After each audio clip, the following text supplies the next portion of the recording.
to prepare internally, spiritually, to receive Christ at the second advent. He's teaching that basically Reverend Moon is teaching an understanding of the Bible.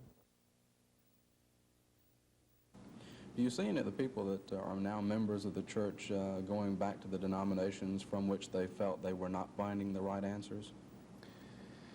Ultimately, our goal is not to create a new denomination, but really to work within the existing Christian churches to revive the moral and spiritual foundations of our country and to confront the problem of communism on the worldwide level.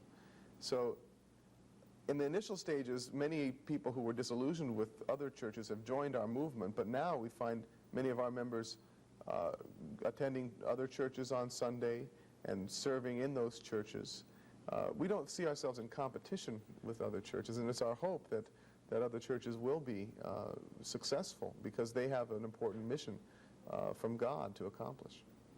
Can the Unification Church be somewhat of a glossary for answers for people who have questions about their denominations? I think that the divine principle, our theology, really does give some very profound answers. They may be, in some cases, a help to people to understand their own faith more deeply. In other cases, they may be new answers that are different that they might get from their own minister. But we do believe that Reverend Moon is a prophet, that he is teaching a new revelation from God, and therefore we're really encouraging people to take a look beyond just the superficial controversies at the more deeper issues, which are essentially theological. All right, let's talk about one of those superficial controversies, and that is the purchase of some property in the Bayou La Batre area. And there is quite a bit of controversy in that area about that. What are the latest developments on that? I think this is really one of the typical cases where we were initially met with a lot of fear and mistrust and opposition. Some of our members had gone down to Bayou La Batre and had decided to invest in a shipbuilding firm. There's been for a long time an interest in our movement in developing the whole area of the marine enterprises, both fishing and shipbuilding and fish processing. Why is the church involving itself in a business enterprise? Well, this is not directly the church that is doing this. It is the members of the church who believe that the sea has a very important future for America, which is based on Reverend Moon's teachings. But as individuals and groups of individuals, they've established corporations which are essentially to make money so they can support their families, and if they're profitable enough that they can have enough left over to give money back to the church. Is there any conflict of greed? Greed is, we certainly want to make money. Our members do, because they want to have a good life for their families. They want to be able to support their church as much as possible. But their business practices are very ethical. People were afraid that Reverend Moon was going to import some sort of slave labor, but as it turned out, most of the people working in our enterprise down in Bayou La Batre are not church members at all, and that the business has been very good for the economy down there. And people, once they got to know us, realized that we weren't brainwashed zombies, that we were actually fine human beings that they could cooperate with and without compromising their own standards in any way. You're also running into problems in gaining solicitation rights in communities, and yes, several here in Alabama. What are the developments in that area? Well, there's been a number of communities which have tried to prohibit the Unification Church from soliciting door to door, and it's our position that it is our constitutional right to raise funds in any city, basically. Some people raise money through direct mail or through other kinds of solicitations. We raise our money by door-to-door solicitation or solicitation in parking lots, etc. And where cities have refused to allow us that right, we have occasionally brought them to court to ensure that our rights would be protected. And Montgomery was one such case, and we're sorry that we had to do that, but we do feel that it is our right to practice our religious beliefs, including soliciting donations for the support of our movement. What kind of a foothold does the Unification Church have in Montgomery as far as a meeting place? Or at the present time, we don't have any public facility here. We do have a few members living in the area, but our main center is in Birmingham. Then we have quite a few members living down in the Mobile area and some in Huntsville. But we don't have a center here yet. We do hope to have one established within the next year. Do you have evangelistic drives in the state? Yes, we do. Our members are constantly on various kinds of crusades. They come into a city sometimes with a van full of people and do witnessing and invite people to attend our workshops, which are held sometimes in Birmingham and sometimes up in Atlanta. But we don't have any big public meetings scheduled here in Montgomery in the near future. Alabama is in a line of states known as the Bible Belt. That's right. And particularly strong with Baptists. Do you have support, endorsement, conflict with Baptists?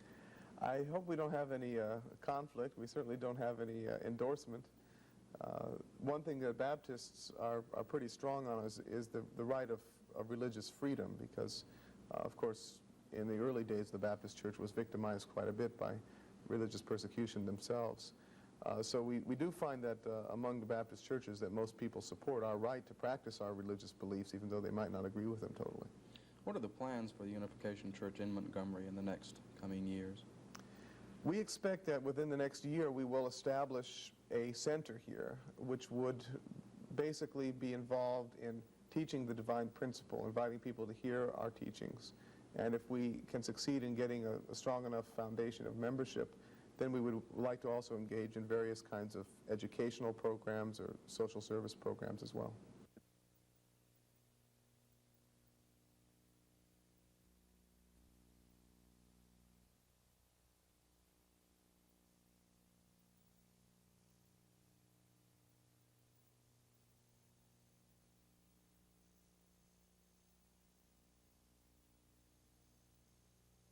Ivy, one of the machines that we have is what we call a cell washer. It's an IBM piece of equipment. There are other kinds, but we have an IBM. Washes cells. They can either be frozen cells or they can be cells right off of the blood bank shelf, depending on what time we have involved and what type product the doctor orders. The frozen cells can be rare donor bloods, people that can't be cross-matched easy, rare types, anything put in the freezer. We can save it for up to 3 years and take it out whenever we need it. What do you mean, you wash the blood? We take the cells, we hook them up to this machine. It adds certain solutions of saline and glucose, washes all the plasma off of the cells. Very simple, gives them a big bath, and then we get through and they're nice and clean and we can send them to the patient. There also is a new blood bank where all blood units are stored. In the past, blood has been stored in several different units, but this one has the capacity to coordinate several functions. It processes blood for distribution, it houses incoming blood that is not processed, and it has a complete area for labeling blood. This walk-in type blood bank holds up to 600 units of blood. Most of the blood can be housed here, except for blood that is frozen. The Harris freezer is a blood freezer that holds to minus 80 degrees centigrade the blood. We refrigerate most of our bloods at 4 degrees centigrade, which is not quite freezing, but pretty close. These have to be kept much lower temperature than that, and it takes a special kind of piece of equipment to hold them at that temperature without warming them up and letting them thaw. So are you actually storing all the blood that you take in here at this Right. location? Right. We store it all, and we process it here. We do all the tests that's necessary on it, and then we redistribute it here for the hospitals in our area. Does any of the blood that you have here go out of state? Not out of state that we know of, no. We may get it. We have had rarely a case, a special case that we were able to find like a rare donor for, that only this donor was one that could be used, and we have swapped blood in that situation. We also have a patient in Montgomery that we have to bring blood from out of the state because there's only 2 donors in the United States that can give for her, and her blood, those units are kept in the freezer with her name on them should she need them. So it works both ways. The quest for blood is ongoing. 400 units of blood must be gathered every week in order to meet the need. About half the blood is gathered from the mobile collectors and the other half at the Ripley Street office. The Director of Donor Resources says that many of the same people come in over and over to donate, and the center's looking for more people to contribute. She discussed what is being done to attract people to come in. We try to talk real nice. We try to give every donor a good experience the first time they donate so they'll come back again. The responsibility of blood donations really rests on the healthy, age-eligible people in this community. blood needs of 100% of our population are met by roughly 6 to 7% of the eligible donors. Those other people who are out there who could give if they just make up their mind to come down here and visit with us, we hope to see that baseline increased. So what you're saying is that you have the same people over and over who are coming back and giving blood, and there are a lot of people who could and are not. That's true. The vast majority of our donors in the Montgomery area chapter are repeat donors every year, giving as often as 5 times every year. What are the ages? A person has to be basically healthy and within a certain age range. Is that about it? Yes, they have to be at least 17 and a note from their parents. If they're 18, they can come and donate on their own time, and they can donate until they have that wonderful 66th birthday. If in the event we have an overabundance of, not an overabundance, we have a lot of blood usage going on and a decrease in our donations, our only efforts then have to be emergency type appeals, which we try to avoid at all costs. We currently have 4.5 people employed just in the blood program who are mostly concerned with donors and donor records. We call every day. We try to project the needs and stay ahead of it. But when those unfortunate disaster, true emergencies, heavy usage type patients occur, we do on occasion have to resort to the media to spread the word, to come down. Unfortunately, they come in big groups and they wait in line a long time, and it's not the ideal. So we aim to reach our goal every day, every week, so that never happens to us. Unfortunately, in this business, you can't always predict when the big crunch is going to come, but it does.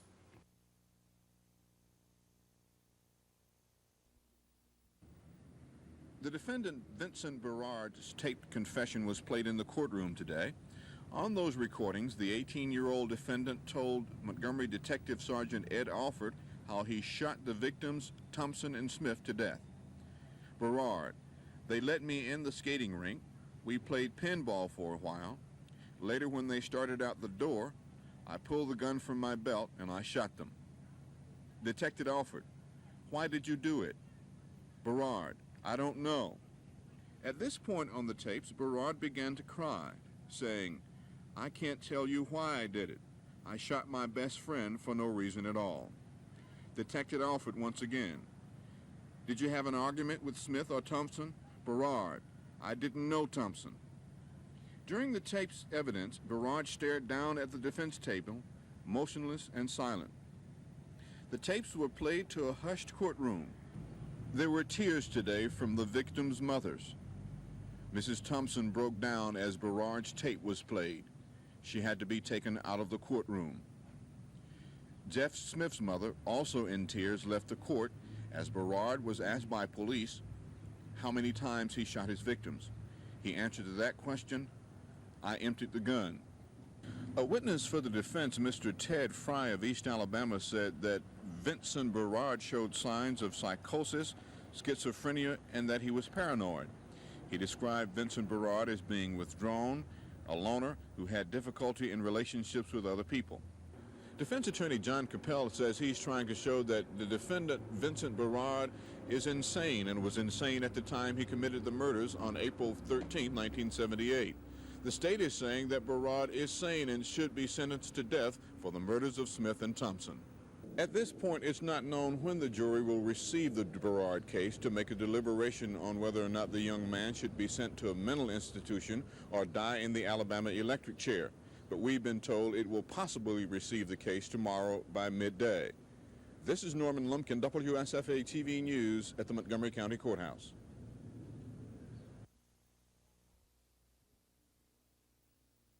Jerome V. Berard is accused in the April slayings of 2 teenage boys. He has pleaded innocent and innocent by reason of insanity on each of 2 counts of murder. He made the pleadings before Montgomery County Circuit Court Judge Randall Thomas.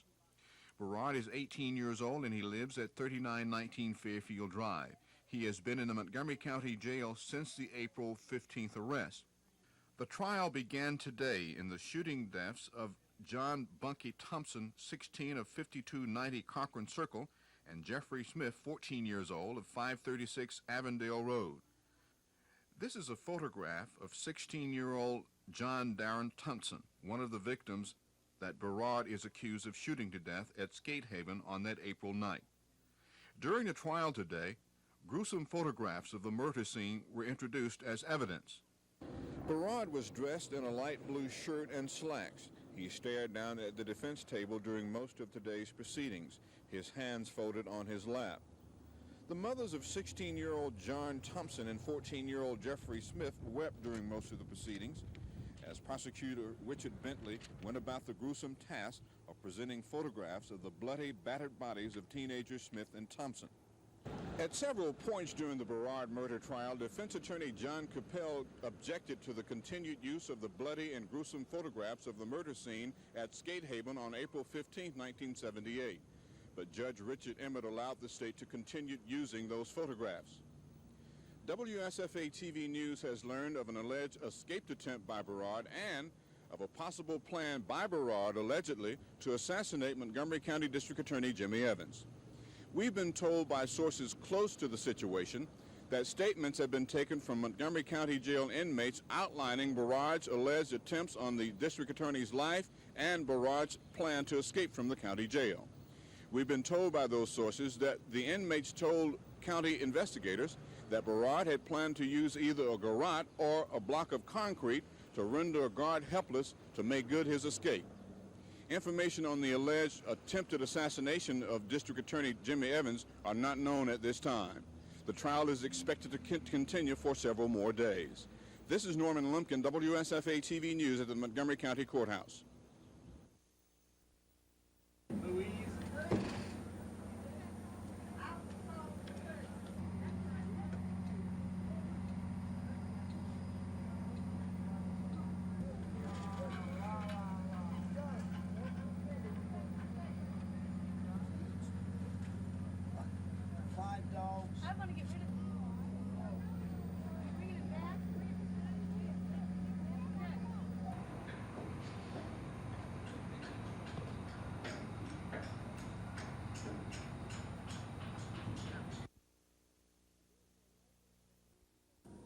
The wheels are in motion for the 25th celebration of the South Alabama State Fair.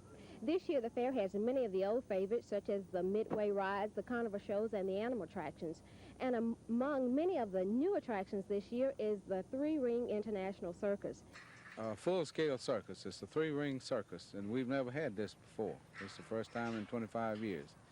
And we're going to have aerial acts, elephants, bareback riding of horses, chimpanzees. We have a really varied show, and everybody's really excited about it. You know, the circus doesn't, full circus doesn't come to Montgomery much anymore, and people are really excited to have one. All Montgomeryans are asked to come out and support the Alabama State Fair because many of the donations are funneled back to the community to a lot of worthwhile projects.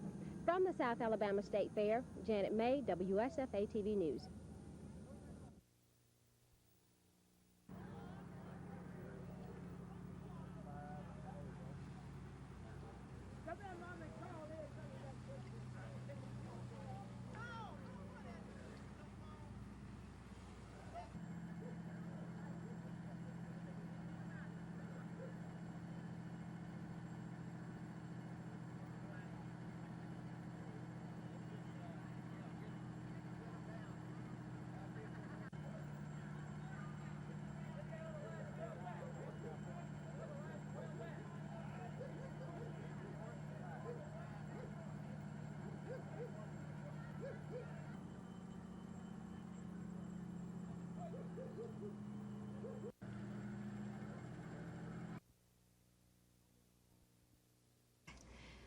I'm very excited about the show, December 2nd. Everyone we've asked has been more than happy to help. Of course, Buck Trent will be there, and Don Edwards, and a young man who helped out with the golf tournament will be there, a good friend of ours, R.C. Bannon. And, of course, we're all excited because the money stays right here in Alabama. The Shriners of the Alcazar Temple is raising money for the transportation of crippled and burned children. And, of course, this is more than a needy cause. And I think it's very important that the people realize that the money that the Shriners raise for this is the only means of support to get the children to the hospital so they can be treated. And of course, if you've ever visited one of the hospitals, then you know just how important it is to help with this. And we're all excited that Nashville can come to Alabama and be so much at home as we are here.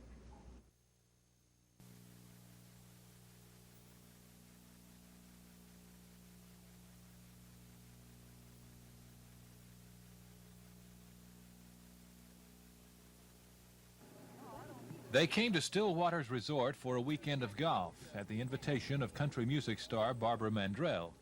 Miss Mandrell and her sister Louise entertained the guests with stage shows Saturday and Sunday night.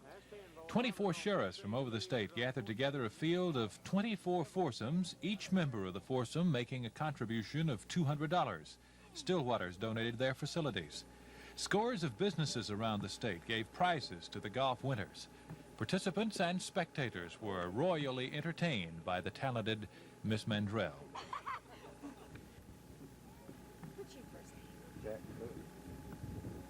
And it's a beautiful day, Jack.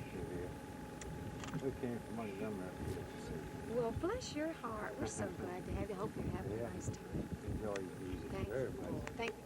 And when it was over, thanks to a major contribution from Tyne Davis of Montgomery, the sheriff's boys and girls ranchers of Alabama are much better off today. I want to present you with this check, and we're going to let you present it to Don. No, I think this is the grandest moment in my entire life, next to when my two babies were born. I mean it. We love you. You want to tell us how much it is? It's $72,000.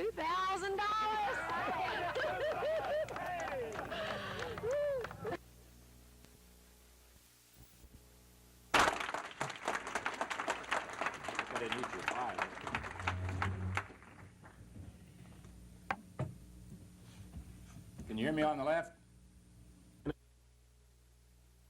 Protect that country. To send a man to the United States Senate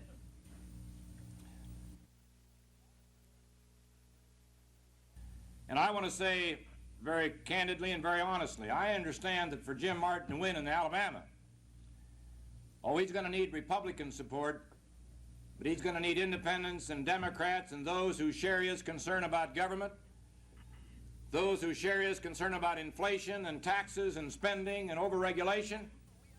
And I know Jim Martin. I think I understand his philosophy. We served in the House together, and I've known him since that time. And I think he understands the need to slow down, not destroy essential programs, but to take a look at where we spend our money. And it didn't all happen since President Carter got to be president. We were doing some of it in our administration. And it was going on before that. And I would just say this. We're concerned about spending. We understand there are essential programs. We're not suggesting we wipe out essential programs or wipe out social programs just because we say we want to cut spending. I think Republicans also understand, and of course so do some Democrats, that there got to be limits on spending. There got to be limits on what the Congress can do with your tax money. And that's why you find all across the country, starting with California. And one thing about Prop 13, one thing it did, it cured the hard of hearing in Washington.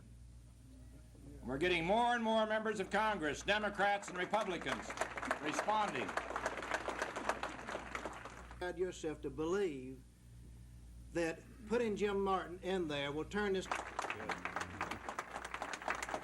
Thank you very much, everybody. Go back and shake hands with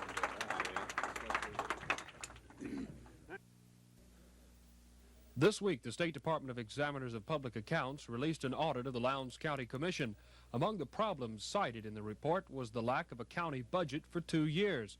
Former Lowndes County Commission Chairman and present County Commissioner Raymond Dean says the problems cited there have already been corrected. We were working with the state auditors on this thing from back early in the spring, and as soon as they released that audit, we began working with them to correct all of these differences that they found wrong with us. How did you do this? How did you correct them? All of the monies that had been paid out wrong, we corrected those, received the money, and deposited against these accounts that were charged as being money spent wrong or placed wrong, and we've cleared all of that up. As far as the ad valorem tax, I can't give you a real intelligent answer on that, but we've been going through this process of reappraisal in Lowndes County. And we were going with ad valorem tax according to what the reappraisal turned up for us. Why did you not pass budgets for 2 years? I guess it's just a fate in our change of administration for the past 2 years, and our treasurer and secretary and the new chairman probably just didn't get around to it. What is the commission going to do to make sure that things like this do not happen in the future? We have passed resolutions, and we are certain that they will not happen again in the future. We have gone into it in very much detail about it. Lowndes County District Attorney Jesse Bryant says that he will definitely be looking into the audit released by the state examiners, but he said it'll have to wait until the current term of circuit court is over, and that could be the 1st of December. Dennis Latham, WSFA TV News at Hayneville in Lowndes County. Today, the name of the Dexter Avenue Baptist Church was changed to honor Dr. Martin Luther King, Jr. This was King's first church when he became a pastor in 1954. The new name of the church is the Dexter Avenue King Memorial Baptist Church. The structure, which dates from the 1880s, was full with not only regular members, but also those who had come to hear King's widow, Coretta Scott King, speak. Montgomery is a better place than it was in 1955 when the movement started, because something happened here in Montgomery that was unique in our history. An idea whose time had come. A man and a moment in history converged. And we began a long walk for freedom. And you in this church were involved, and you walked with us. I shall never forget, in those very dark days after our house was bombed, how the church rallied around us, this church. Members that I see in this audience came to be with me day and night, to be with my husband as he traveled around the city, because it was dangerous in those days, and it's still dangerous.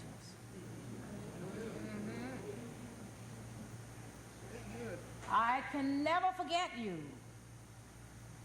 because you demonstrated to us that you too cared, that you understood what love really is. But things are much different now, thank God, for a lot of people, and some people who have maybe had a change of heart and all of those kind of things, but it's been a lot of hard work that has taken place here in this community and on the soils of Alabama. The Dexter Avenue Baptist Church was not the first name given to this congregation. In the 1850s and 60s, it was known as the Second Colored Baptist Church. It was located in one of several slave markets in the downtown area of Montgomery. The property on which the Dexter Avenue King Memorial Baptist Church stands today was purchased in 1879 for $270. Today, no one would put a price on it for the history and the memories contained within. Dennis Latham, WSFA TV News. Ricky and Margaret Haney were taking care of the two lions until a permanent cage could be built at the Montgomery Zoo. Haney bought them, as he put it, because they were orphaned and had nowhere to go. The lion which attacked Mrs. Haney arrived just 4 days ago. There were no witnesses to the attack. Haney says he was asleep inside their house when he woke up and noticed his wife's car was in the driveway, but she was not around. When he came outside, Haney said he saw the female lion on top of his wife. He said he jumped on the lioness and got it off of his wife, but it was too late. Haney says he then ran back to the house, got his pistol, and began shooting the lion. But it finally took a shotgun from a sheriff deputy to kill the animal. It's still unclear as to why Mrs. Haney was close enough to the lion for it to attack her. Elmore County Sheriff Sidney Thrash explains one theory. It appeared that she'd gone out to the restroom and was on the way back when she was jumped by this lion. The direction of the cable, the chain there, and the direction of the broken parts of the chain indicated the line went straight out and broke the chain. Zoo Secretary Laura Strickland is also a friend of the Haney family. She says the lion was probably a little shaken by its new environment. She had been raised as a cub by some individuals, and of course she'd been taken out of a place where she was very secure, put into a place where she was very insecure, and so these things sometimes happen when you put an animal into a strange environment in a strange situation. Someone said earlier that it might have been almost a playful type activity. Right. We don't know if the animal was trying to play or if Margaret might have, accidentally walked too close and frightened the lion and she attacked. Chances are the lion was probably trying to play, but they played pretty rough. Sheriff Thrash said he did not know the lion had been on the Haney property, but he said that according to state game officials, there was no law against them being there. This is Dave Rickey, WSFA TV News near Friendship in Elmore County.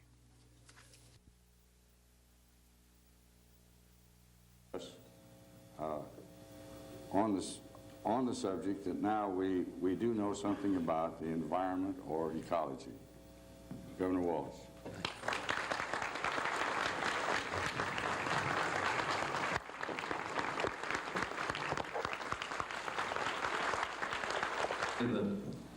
My remarks are going to be brief. I did have remarks prepared for me that I was going to give, was supposed to give, but in view of the fact that they are already in the magazine Enviro South, if you want to hear what I was going to say, you can read the article, and if you don't want to hear what I have to say, then...